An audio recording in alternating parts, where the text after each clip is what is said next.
Okay, so today we are going to talk about the buyer process. And it's important for buyers to kind of understand the process before they even go into it. And it's equally important for sellers to understand what the process is when they're going to sell. So, first off, Connecticut and New York are attorney states, so we do not do closings by ourselves.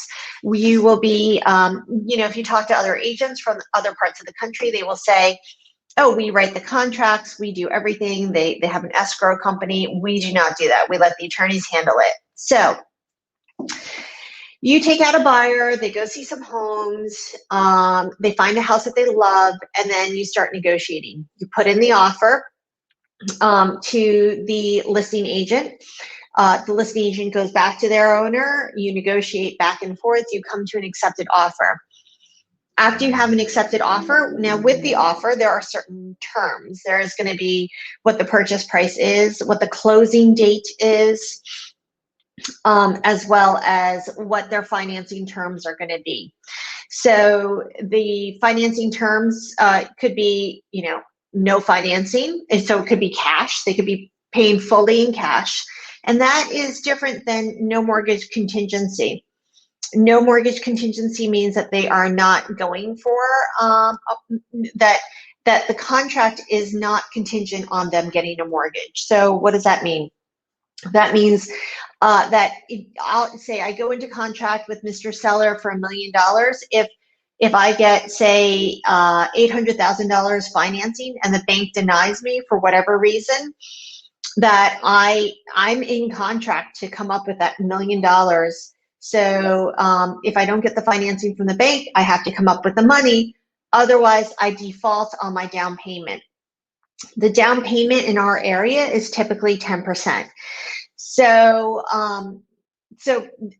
going back to the process. So, as far as what the terms of the offer are, it would be, again, the amount of money that they're willing to pay, the date that they want to close, the financing terms, and then what other contingencies there are. The other contingencies are typically inspection, and with an inspection, if it is a house that is within town, well, first let's start even more basic. If it's a condo, typically it's just a building inspection. And you also want to write in your deal sheet that it would be subject to reviewing the condo documents. If it were a house that's like in town, then typically it would be a building inspection, as well as a pest inspection, as well as a radon inspection to check for radon. If it's a house where there is, it's further away from town, then you're going to have not only a building inspection, pest, radon, but you'll also have well, and then also a septic inspection. As far as a well inspection is concerned, some people decide to do one, some don't. Because wells are binary. They either work or they don't. So some people just want to test the water. Just a little hint that if you do have an inspection that is further out where you do need a water test, I would ask the inspector, say you strike a deal on Tuesday, I would try to find an inspector for right away. Say your inspector can't get there till Friday. I would ask the inspector if they could possibly drop off the radon kit as well as the water, if they could take water samples the next day, because sometimes water samples could take up to 5 days to get back, and radon typically takes 48 hours. So the whole reason is you want to make sure that the inspection is done as quickly as possible right after you get that accepted offer. Also, with the terms of the agreement, we talked about the closing date. I wanted to go over the closing date also. If you were in New York and you were purchasing a condo, a co-op, or a house in New York, they put a closing date on the contract of sale. That closing date in New York can be moved 30 days either ahead or delayed by either the seller or the buyer with no penalty. In Connecticut, we are a lot more strict about closing dates. So when you come up with the closing date, that's pretty much where people really want to close. There is a little bit of a leeway, but it's only, I think, 5 days. We should have someone check on that, and that will be part of the test. So, okay. So with the offer, with the offer, again, it's the okay. When you put in the offer, you're going to want as much information to be given to the listing agent as possible. So you're going to put together an offer sheet, which will have the terms, which is the price, the close date, how much they're financing, and how long they want that financing contingency to be. So typically it's a 30-day financing contingency, and a normal close would be 45 days.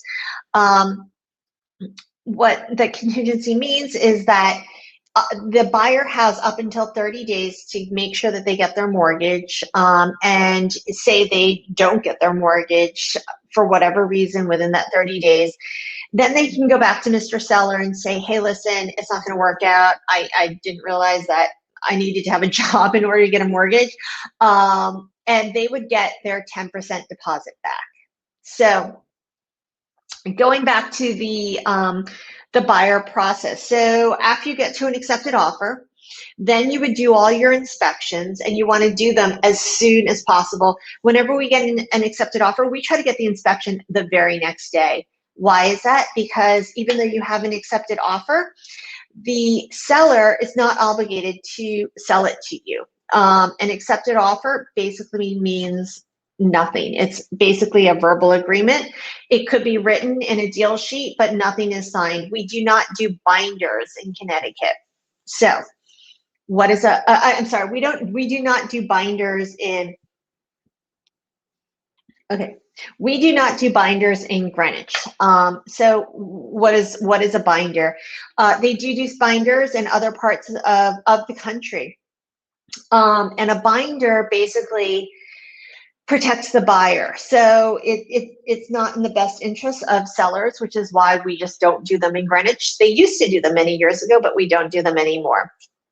So you will find binders, again, in Stamford. You'll find them sometimes in Westport. You'll definitely find them in Westport. So what does that mean? It means that you come to an accepted offer.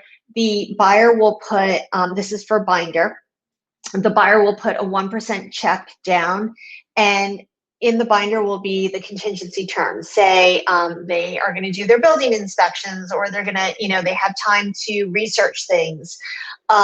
So there'll be a timeline within that binder of how long they have to do this research and to do their inspections.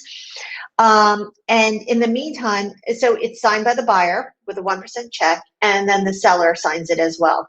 Once the seller signs it, then it's almost like it's a contract. So that means that the seller cannot sell to anyone else besides that person until that person is done doing their due diligence and doing their inspections. So, but in Greenwich, we do not have binders. And in other parts, Stamford is starting to not do binders as well. So what does that mean? That means Mr. Seller has an accepted offer now with the buyer, but the deal could fall apart. It's not binding in any way. So Mr. Seller is going to continue to show and get backup offers, or possibly get an offer that's higher than your buyer. So then what happens is that Mr. Seller is going to be like, oh, okay, I'd rather get $30,000 more from this other buyer, and then your buyer could be out. So that's why it's most important for you to get that inspection done as soon as possible, so that you then go into contract. Because once you have a fully binding contract, then Mr. Seller can't sell it to anyone else. So the process in Greenwich is, again, there's no binder. You have an accepted offer. You do your inspections right away, and you try to get those results so that the seller's attorney will then send out the contract to your buyer's attorney. So again, it's important for your buyer not only to have their their mortgage lined up, but also with a pre-approval, but also to have their attorney lined up so that they're not calling every attorney in town, finding out what their rates are and everything else. They want to be ready to go with an attorney so that when Mr. Seller's attorney sends out the contract, it's initiated by the seller's attorney. It's sent over to the buyer's attorney. And then your buyer would sign it with a 10% check this time. So it's a heftier check than the binder. They sign the contract. It gets sent over to the seller's attorney, who then gets the seller to sign it. Once the seller signs it and they accept that 10% deposit, then it's a fully binding contract with basically terms with whatever it may be. But inspection is typically never on one of the terms. We always like to get the inspections done ahead of time. Again, it's important for you to relay this to your buyers so that they know that not to waste time as soon as they get their accepted offer, because Mr. Seller is going to be showing that house to everybody else, and Mr. Seller's agent is going to be saying, oh, we just got an offer, so everybody wants what everybody else wants and nobody wants what nobody else wants. So basically that seller's agent is going to be trying to get other offers for their seller, so you want to try to tie up the deal as soon as possible. Okay,